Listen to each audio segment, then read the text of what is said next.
welcome to the Saturday edition of The Box Seat. I'm Adam McGrath and joined by Mark Olmos. Mark, 8 races to take a look at. I'm a little bit excited about some of the horses we're seeing through this card. Yeah, good fields. No Pay 1-2 races yet. Welcome to our viewers, of course. And the Farnley Stakes, listed level, $100,000. Look, not a vintage field, but certainly competitive. Yeah, it's certainly going to be a good race. Looking forward to taking a look at that a little bit later on in the program. Let's start by taking a look at the conditions that we are going to be faced with. Again, there are a couple of showers expected. Should still be on a good 4 at the Movable Rail, out 9 metres, but do check the RAWA website as we always do say. Let's get straight into it. Race number 1, it's Perth. Race number 2 for our Singapore viewers. It's a 1,200 metre event. Now, we've got some horses that have a few runs in this campaign and shown a bit, and then we're throwing in some classy ones that are returning. Yeah, we'll first touch on one of those ones that's been running around a few weeks now. Next Generation, number 1. Let's have a look at its runner-up performance. Fourth is Sweet Aura. Dainty Tess about to pull to her outside, and they're being followed further back then at the head of the others. Over towards the inside next is Quest of Venus. 200 left to go. Snow Lord, Diamond Princess, Next Generation.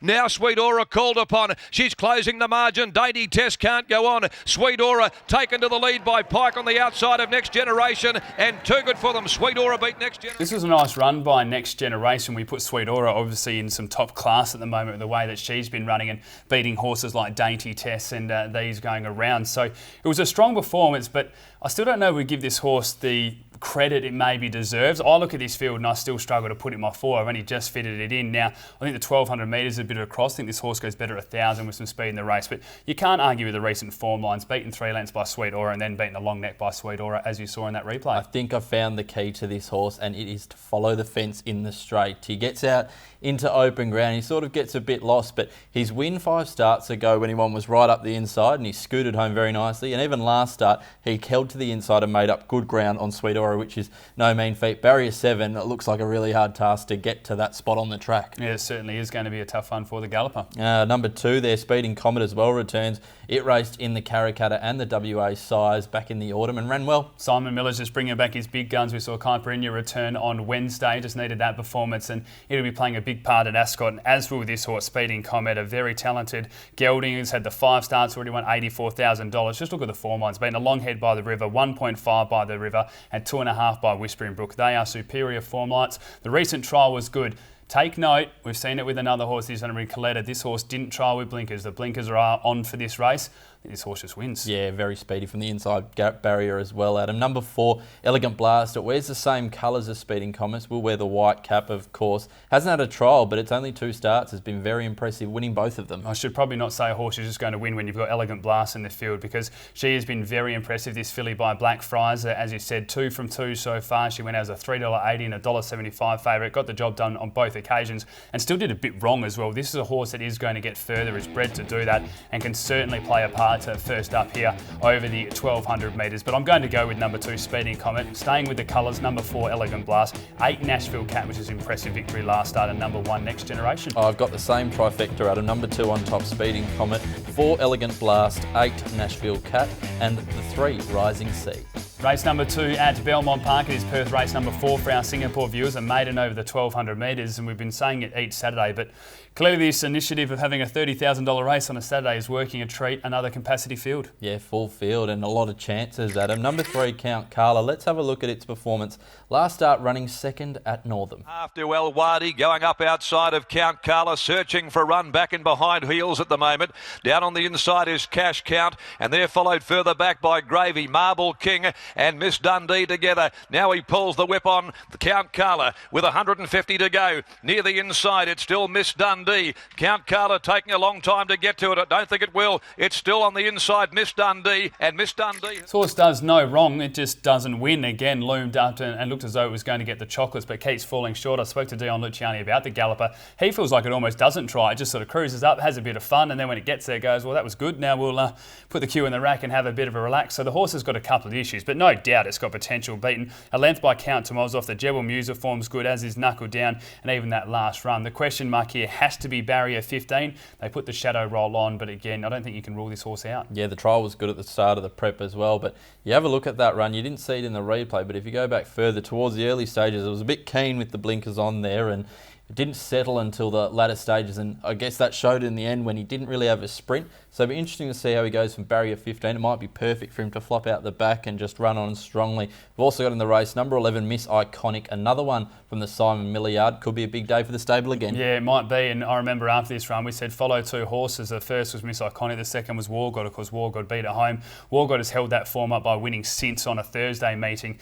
Now, they just stripped away in front of the field by a country mile. I think those form lines are good enough. Second up here as well. She's got a tricky barrier, but I think she can win this race. I think she's much better than most of them in the field. Yeah, I think she scoots across and leads them quite easily. There might be a bit of pressure on up front, but as you mentioned, they cleared out last start, didn't they? And we've also got in the race number 13, Cheap Express from the Ben Pearce yard. Peter Hall rides and wasn't far off Luke's Gold, but again, that was a blanket finish, so those form lines are hard to read. They are, but you go through the other form lines, beaten 2 lengths by Cavora last prep, beaten 2 lengths by Hinchinville, which has now won 3 in a row, and then beaten 1 length by He's Packing. I think they're strong enough as well. Barrier 8, this horse is going to get a really nice run. I think it's the main danger for Miss Iconic.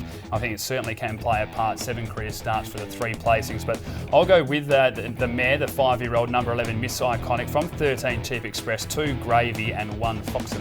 Number 11, Miss Iconic for me as well, Adam. On top of the 3, Count Carla, 5 Pyrian and 1 Foxinator. Race number 3 at Belmont Park. It's Perth race number 6 for our Singapore viewers. It's over the 1,200 metres.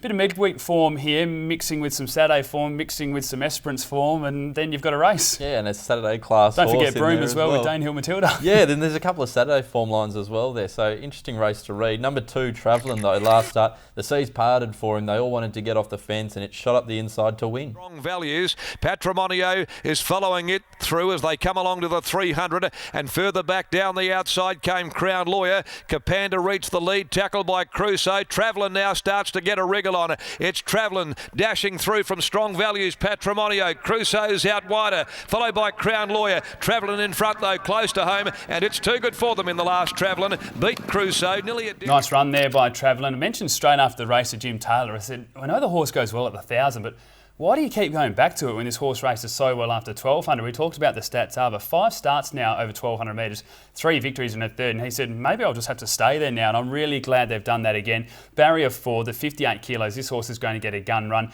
Just love the way it attacks the line. It's got the speed to be able to sit close to the speed if they need to, or if they want to just settle it down and relax, it turns off as well, but it's got a lovely turn of foot, and this is another winnable race. Jake Casey definitely did the right thing on that occasion, as you saw on the inside, took the sit and was exposed, got the easy run through, and was a nice ride in the end. Number 3, Pretentious Chant. Gavin Foster trains from the inside barrier. I give this horse a really good chance. It was disappointing in the Belmont Guineas.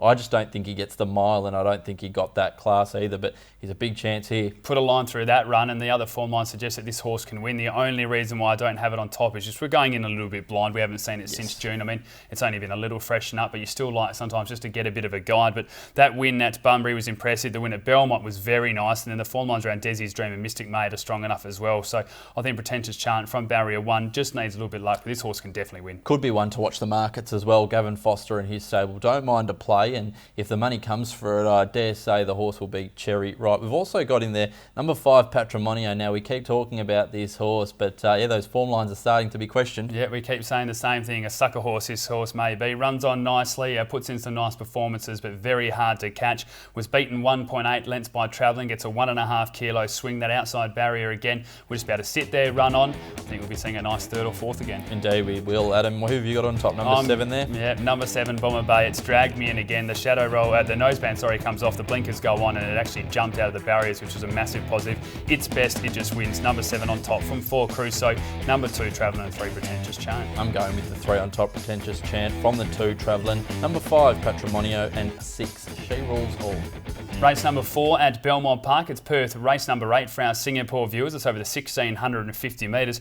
Well, this is one of the toughest races of the day to separate. I could have at least 7 winners in here. Yeah, it's a good mile race, this one. Let's have a look at Barracky Beats last start, running 2nd again. Whether or not to let him really go. On the rails now, Cool Image starts to wind up. Mossman Flyer and now Falcon Crest. He calls upon Barracky Beats as all too much levels up to him. At the 200 there together, confusing Cool Image and Falcon Crest running on, and Proxy along the rail. On the outside, All Too Much. Barracky Beats coming back. Barracky Beats All Too Much. And now Falcon Crest. Thankfully for that replay, it wasn't from the start because Jimmy Taylor's still pulling his hair out. Fractures in the barrier, slow away, gets to the front. If you actually watched it, I think I was sitting with Shelby Botelman watching this race, and she goes, if you had missed the first 200 metres, you would have thought Barracky Beats jumped so clean. It was out in front, rolling nicely under no pressure at all. Again, this horse just has so many quirks. It's got so much ability, which is the painful thing. Look at the last 4 runs. Beaten a short neck, 0.8 by Material Man, and then 1 length and 0.5 by Falcon Crest. All really good form lines. Barrier 8, this horse just needs to jump. Aaron Mitchell's ridden it twice. It's missed a kick on both occasions. That's nothing against Aaron Mitchell because it's missed a kick plenty of times in its career as well. But if he can just get it out a little bit sweeter than he has, this horse will travel nicely and again has to be a winning chance. Even Darren McCauley said in the run there on straightening, he was travelling so well, and when was Aaron Mitchell going to release the brakes? And he did, and he found a bit, and he kept fighting to the line, which to the horse's credit, All Too Much got past it. Nick got back underneath it. So look, he's got the fighting qualities, but Falcon Crest just too good on that occasion. Number 3, Faux Shizzle as well. You go back to its form races 3 and 4 starts ago. There's 72 plus class races and raced well in that company. The positive is with her, you just know what you're going to get. She'll jump, she'll roll out in front, and she'll make sure there's a nice tempo in the race. The form lines around Thunderclap Newman and Material Man are good enough to win this. The heavy start, like a heavy 9 run in the 1700 metres was good as well. She carried the 57.5 on that occasion. She's one that you can't rule out. Barrier 1 makes it a little bit tricky. She can be a little bit tardy away sometimes, but she should be the one with Barracky Beats just rolling up and setting a nice tempo. Just quickly as well, we'll touch on another couple out of that Falcon Crest race. Number 6, All Too Much, just keeps finding the line and keeps racing very well, and Proxy hit the line really well first up. Yeah, All Too Much, we just want to see get a win, don't we, for Rob Moore. He deserves it so much. So these form lines, and again, it was William Pike that was on another galloper that's won. I think out of 4 of its 5 seconds, it's been beaten by William Pike. So sick and tired of seeing him, I'm sure, but the horse has been racing well. And number 9, Proxy, was a nice run, was beaten 1.3 lengths by Falcon Crest. See how it goes second up, but this is a horse again to follow when he gets 2,000 metres plus, so he can certainly run another nice race. But I'm going to give Barracky Beats a chance this time. Number 2, from 6, All Too Much, 8, George and Ernie, and 5, Disco Bill. I'm going the 3 on top, Faux Shizzle on top, the 4, Dance Master, number 2, Barracky Beats, and the 6, All Too Much.